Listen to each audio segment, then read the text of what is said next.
Warning. Our YouTube channel and its videos may contain scenes, language, and content that may not be appropriate for all audiences. These videos include surveillance footage, undercover pursuit of suspects, actual police and rescue operations, and fearless confrontations. If you do not approve of the content, please do not watch our videos. If you wish to continue, we strongly advise that you proceed with caution. Viewers' discretion is advised. Kasama natin ngayon si alias Zenny. Isang kasambahay, reklamo niya biktima raw siya ng dugo-dugo gang. Ayon sa kanya, noong May 12 ng tanghali, isang babae na nagpakilalang sekretary ng kanyang among Koreano ang tumawag sa kanya. Ipinakausap sa kanya ng among lalaki, kanyang among lalaki, at inutusan kumuha raw ng 1.5 million pesos sa kwarto nila. Yung amo niya. Na-aksidente raw ang kanyang amo, isang babae. Ang kanyang kinatagpo sa may kubaw at inabot niya ang pera.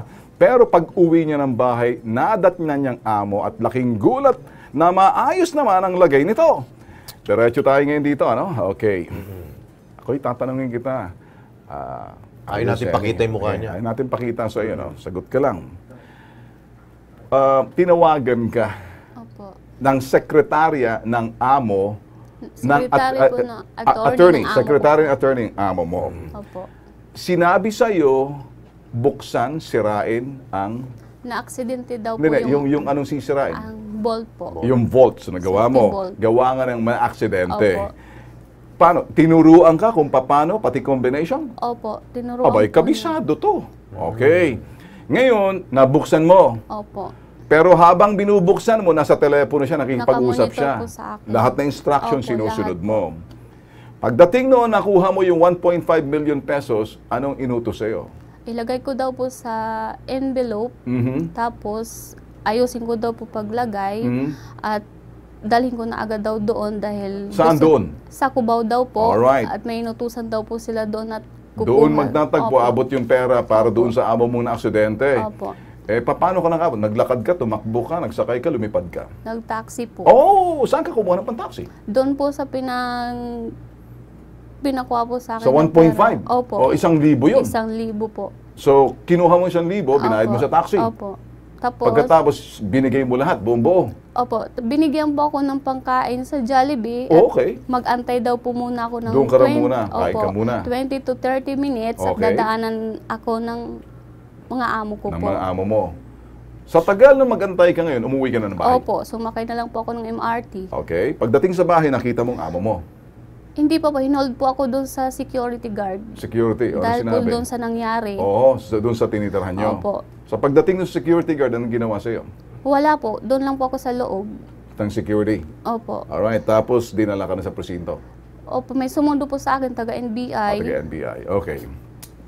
Lumalabas sa kwento mo, parang merong may alam doon sa sinasabing sa loob ng bahay, or either ikaw ay sa mata at sa utak ng law enforcer, ikaw rin ay suspect.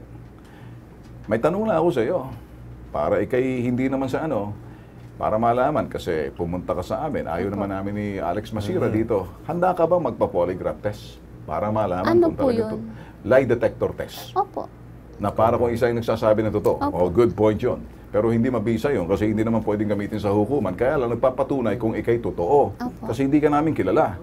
Ngayon, sige, kasalukuyan nasa NBA ang kaso mo. Ano po, hindi ko po alam kung may kaso po ako. Eh, hindi po Alright. ako kung kinasuhan po ako ng amo ko. Kung kinasuhan ka. Opo. Pero, anong sinabi sa iyo nang pumunta ka sa NBA, nang sinundo ka dinala ka sa NBI? Ang sabi sa akin, pinauwi po ako nung madaling araw ng... Opo. Dahil? Dahil wala daw po dahil sa Lunes na lang po. Dahil Biyernes, Sabado, sa Lunes, Sabado, okay. wala po pasok. So ngayon, kahapon, Lunes, ngayon, Martes... Pumunta po kami kahapon sa Okay. NBI. Ano sinabi? Ngayon, wala po kung dahil pumunta ako sa information, nagtanong po ako. Alright. Nagsabi po ako na Okay. ako po yung... Alright. Ikaw mismong pumunta roon. Opo, Okay. kasama ko po yung asawa ko. Tapos sabi sa akin nung sa information, pumunta ka ng quality control, magtanong ka doon. Ano daw ang kinakailangan mong gawin? Hiningihan po ko ng resibo. Hindi ko po Resibo alam hindi doon ko sa- po alam kung anong resibo po yun. Resibo doon siguro, resibo doon sa perang ibinigay mo. Hindi ko po alam eh. Wala kung kang ano official po receipt yun. niyan. Hindi ko maintindihan. O ano man yan. So, maliban doon, pinauwi ka rin. Eh, sinabi sa akin nung doon sa administration officer na mag-online daw muna ako. O, doon mo i-online. Opo, Okay. para Pagkatapos, ano malaman mo? daw po kung may kaso daw po ako. Oh, okay. Sige, diyan ka muna, no? Okay, para mabigyan ng babala ang publiko hinggil sa modus na itong dugo-dugo, naritong ilang tips mula sa NBI para makaiwas sa ganitong klaseng panloloko. Kailangan pagsasabihan mo sila na pagka may tumawag na ganito, huwag kang basta-basta maniniwala. Doon naman sa mga employers, dapat see to it na nag-iiwan kayo ng contact number. Contact number ninyo, landline, cellphone sa kanila, para in case na merong man tumawag na ganito, kailangan i-verify muna nila. Tawagan muna nila yung amo nila kung totoo ba to. O, ma'am, may tumawag na ganito. Nasa ospital daw kayo. Totoo ba, ma'am? Ganyan. What we're trying to say is, kailangan i-verify nung katulong nila kung talagang nangyari yung insidente bago sila umaksyon. Alam mo, Lex, importante ito, ano? Kasi naman mga amo dapat tinuturuan ng katulong, huwag iiwan yung telepono, huwag sasagot, o di naman, bibigyan po ng telepono, one way lang, tawagan ka, mag-text. Eh, sino man gagawa niyan, tawagan yung amo.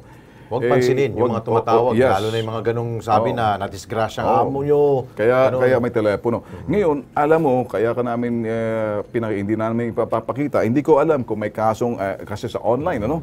Ang pagkaalam ko, sa tagal kami sa Bitag, pag medyo mataas na yung threshold na 1.5 million, makukulong ka rito. Kinakailangan matulungan ka. Kami, interesado kami sa Bitag at Kilos Pronto na tulungan ka, mabuo, at tingnan natin kung anong situations. Kasi Biktima rin siya. biktima ka eh. Pero hindi natin maalis sa utak ng iyong amo na maaring suspect ka.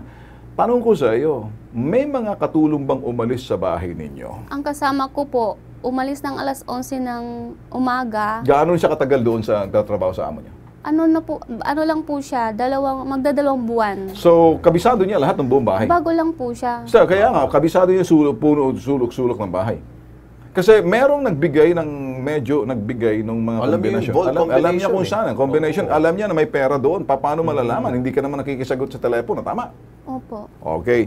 Pero medyo open-ended to. Susubukan namin kung paano ikay maisalba kasi may kulong yan.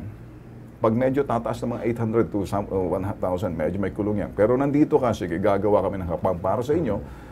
Una bes, willing ka ba magpa-polygraph test, lie Opo. detector test? Yes, sir. Okay. Para ma-check, no, kung nagsasabi na yung totoo. Sige, talaga. sige.